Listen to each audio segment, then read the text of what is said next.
So the next part of our program is the unpacking of our conference theme, Looking to the Future Plenary. And that is going to be presented this afternoon by partner at Weber Wenzel. Please put your hands together for Vlad Movcevic coming to the stage.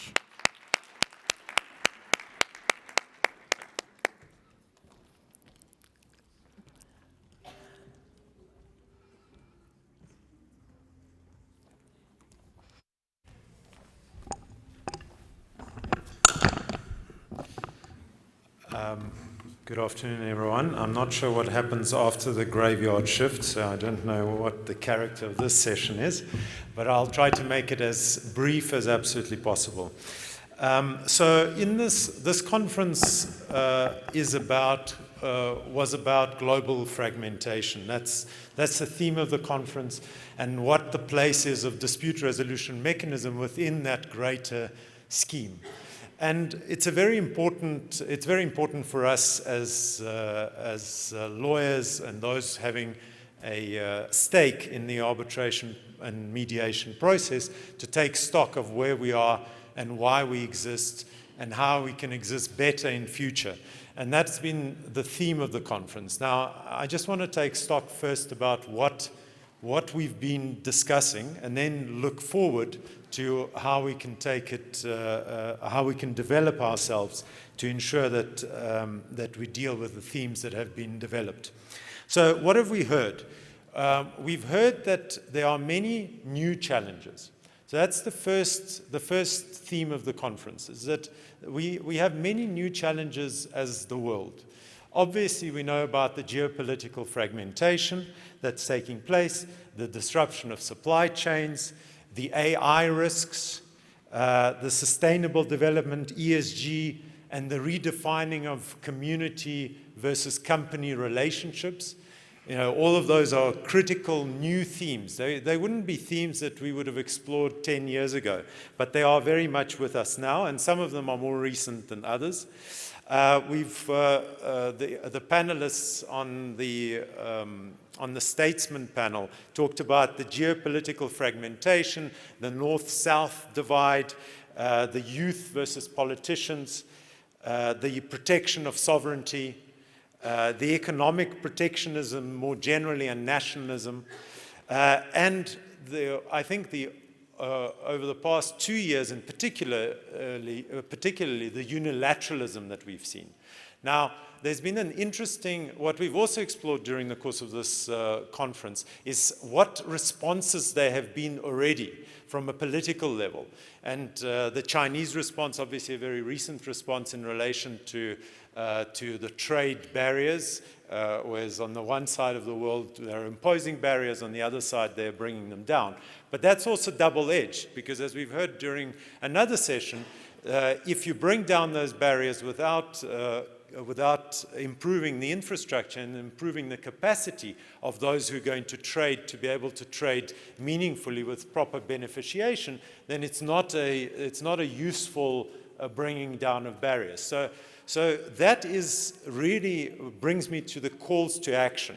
And it's very important when we're taking stock of the risks, of these new risks, to realize that they also present opportunities, but those opportunities require us to capacitate ourselves first to be able to take advantage of those opportunities.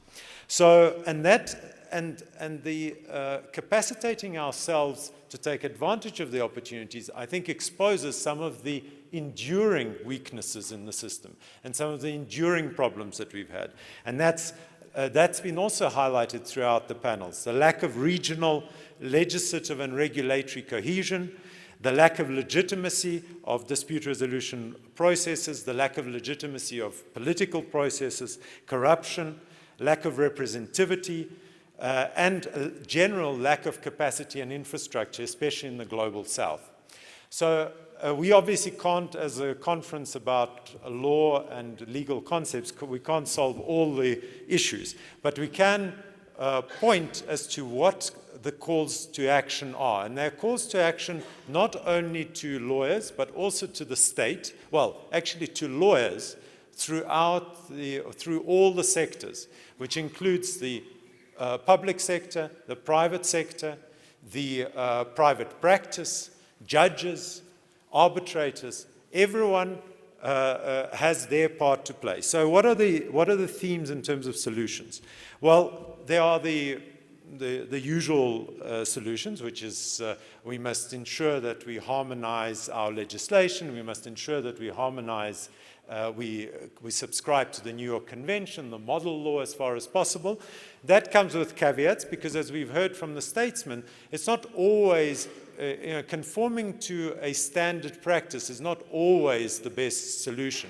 And so we must look more broadly, perhaps also to introduce mediation and other forms of dispute resolution mechanisms into our formal regulatory schemes. And that might even subsume certain regulatory disputes. So we've heard about the overburdening of the courts with regulatory disputes and how arbitration can assist, or even mediation can assist in alleviating that burden, and that can be legislated meaningfully. Then obviously eradicating corruption and regulatory uncertainty. And those are two obviously different, very important but different concepts. And that speaks to the cost of capital question. So earlier today, there was one of the speakers spoke to the cost of capital. So you can never take advantage of opportunities if your cost of capital is too high, because ultimately, however friendly we might be and however we might want to promote partnerships, we must be competitive. And to be competitive, you need to have efficient systems and systems that are trustworthy. And these features all speak to efficiency and trustworthiness. So what's also been suggested is updating the Africa mining vision. Again, I'm hoping that that's coupled with implementation. AI regulation. So whilst it's been recognized that AI can be a great boon for efficiency, it also comes with its risks. We know about those risks. We've experienced them firsthand. Capacitating the courts. We must capacitate the courts and possibly take some of the burden off the courts. And one of the suggestions that was made on the first day of the conference is potentially allowing parties to move their cases from the court to arbitration, but giving them the opportunity to have full court appeals through the court system, and involving more practitioners on a permanent but part-time basis, which Deputy Judge President Sutherland will have to explain to me exactly what that means. Those are all solutions to try to alleviate the burden of courts. And then, very importantly, when we are negotiating contracts, or we're negotiating treaties, or we're negotiating any kinds of instruments, they mustn't be just left in the air. And the discussion today about the MOUs was quite important between arbitral institutions, but similarly in respect of states, when they're negotiating treaties, it's no good signing a great AFCFTA which doesn't have enforcement mechanism and doesn't have dispute resolution mechanism. Similarly, it's no good signing MOUs which don't have teeth, and where you don't have actual training and people going across borders. And it's been very important, a tenet of this conference has been to build partnerships and to ensure South-South dialogue and action. And the only way we can get to action is by having binding provisions in treaties, in MOUs, in contracts. And that's something, as practitioners, of course, we know when we draft contracts or we try to resolve disputes through contract, you must be as particular as possible, because once the contract is signed, that is what's going to be implemented. And it's very important when states, arbitral institutions, or private parties put their minds to a partnership, that is a concrete partnership. And that's been a prevailing theme throughout this conference. You know, from day one, I've listened and re-listened to to everyone's contribution. It's a recurring theme, and it's an important one.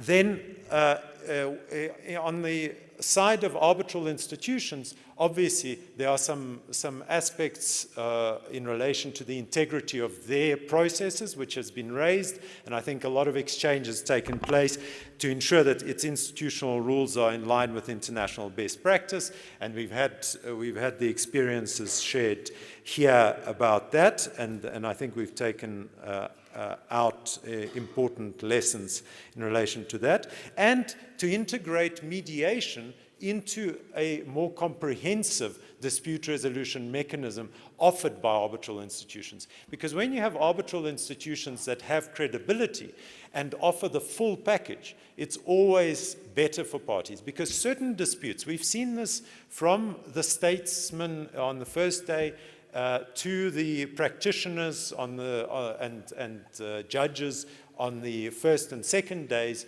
to arbitral institutions on the second and third day, we've seen through the golden thread is that for different disputes, you sometimes need different dispute resolution mechanisms. And that's only underscored by what we've heard now in the last session. I'm not going to wade into the debate as to where I fall in the proposition versus opposition, but it highlights the fact that for different disputes there might well be better dispute resolution mechanisms. And sometimes, and that brings into focus also the sanctions issue, because in relation to where parties are sanctioned, and there are difficulties in enforcement and difficulties in holding even hearings, it might well be that mediation or some sort of a conciliatory regime would be better suited to achieve some sort of outcome, even if it is an imperfect outcome. And mediations are full of imperfect outcomes, but they are often the best outcomes. That's the, we mustn't let perfection be the enemy of the good. So overall, I think this conference has covered the current state of the world, the problems that there are that we've encountered, and the challenges, the opportunities that have presented themselves, and some of the solutions. And now also I've tried to gather some of the calls to action that we've been able to highlight. And all I can say is that I hope it's been a fulfilling conference. I've certainly found it, as far as I could attend it and listen to everything, a very fulfilling and interesting one. And I hope that there'll be many conferences in future where we can develop these things. But what we must do is, in between conferences, act on what we've discussed. That's the most important part. Thank you very much.